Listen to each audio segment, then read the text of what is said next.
Bonsoir Florian Philippot. Bonsoir. Vice-président du Front National, merci d'être avec nous sur ce plateau sur iTélé. Vous avez entendu il y a quelques instants Christiane Taubira parler de cette peine de probation hors prison. Est-ce une bonne idée selon vous ? Non, évidemment, surtout dans le contexte actuel, c'est un signal désastreux qu'on lance. Qu'est-ce qu'il faut faire alors ? Construire plus de prisons ? Non, mais on poursuit notre grande glissade sur le toboggan du laxisme. Après la loi Dati de 2009, déjà, on condamnait plus quasiment les peines de prison de moins de 2 ans. Et là, on continue. Oui, il faut construire des places de prison. Il en manque 40 000 en France. C'est pas le tout carcéral. C'est simplement se mettre au niveau de la moyenne européenne, vu la population française, pour pas qu'on puisse dire ensuite aux Français, écoutez, on n'a pas pu le mettre en prison parce qu'il n'y avait pas de place. Puis au passage, ça permettra d'avoir des prisons plus dignes et plus humaines, donc moins criminogènes. Voilà, c'est tout un cercle vertueux qu'il faut mettre en place. Mais l'incarcération, l'enfermement n'est pas forcément non plus la solution à tous les méfaits, à tous les crimes. Je préfère un délinquant et un criminel en prison qu'un délinquant ou un criminel dehors. Moi, je suis quelqu'un de bon sens. Et puis c'est vrai qu'une politique pénale et une politique de sécurité, ça s'envisage globalement. C'est aussi le retour de frontières maîtrisées. Parce que sur la question des réseaux nomades délinquants étrangers, sur la question des campements de Rome, sur la question évidemment de la criminalité internationale, de la drogue qui pourrit des villes comme Marseille, on le sait bien,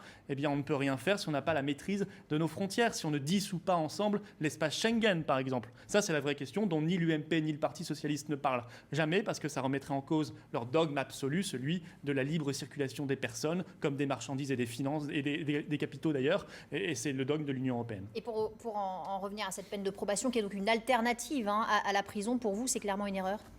Oui, il y a parfois des alternatives comme les bracelets électroniques, on n'est pas dogmatique, ça peut s'envisager, mais on ne lance pas ce genre de signal automatique aujourd'hui qui va dans le sens inverse de ce qu'il faudrait faire. Bien évidemment, on continue vraiment la glissade sur le toboggan du laxisme et ce sont les Français qui en payent les conséquences. Parce qu'on est aujourd'hui dans un pays extrêmement violent, la France est en train de devenir une espèce de coupe-gorge géant et on envoie ce genre de signal, mais c'est absolument incroyable. Je pense que les Français ne peuvent pas comprendre cela, ils ont bien raison. Quand on entend Manuel Valls dire à la tribune et marteler que les laxistes, c'est la droite.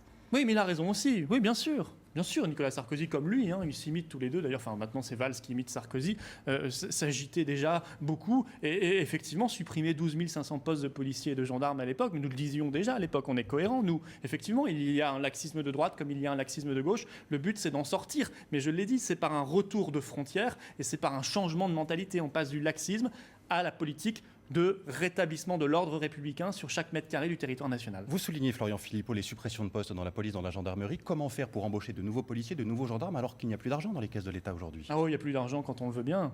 Il y en a pour financer d'autres choses. Il y en a pour financer le nouveau plan de renflouement de la Grèce qu'on nous a annoncé il y a 3 jours. Ça coûtera 2 milliards d'euros au bas mot, rien que pour la France, ce plan-là. Vous savez, 12 500 postes de policiers et de gendarmes, ça coûte infiniment moins que les 2 milliards d'euros qu'on va donner pour rien à la Grèce, en tout cas aux banques grecques, pas aux Grecs. Avec les Grecs. La France ne doit pas être solidaire. Non, mais pas là, on n'a jamais été solidaire. Ça fait des années qu'on leur donne de l'argent. En fait, on leur donne. C'est pas aux Grecs qu'on donne de l'argent, c'est aux banques grecques. C'est à l'euro. On renfloue l'euro. Vous savez, chaque année, on donne 20 milliards à l'Union européenne, au budget de l'Union européenne. Elle nous en rend 13. Aides agricoles comprises. Donc on en perd 7 au passage. Voilà des économies intelligentes. La fraude sociale. Pourquoi on ne met pas en place la carte vitale biométrique ? Nous la proposons depuis des années qui permettrait d'économiser sur la fraude sociale. Voilà encore des sources d'économie qui permettraient de financer des dépenses publiques utiles, positives. Évidemment, mais ça c'est une politique aussi globale que ni l'UMP ni le Parti Socialiste ne veulent envisager.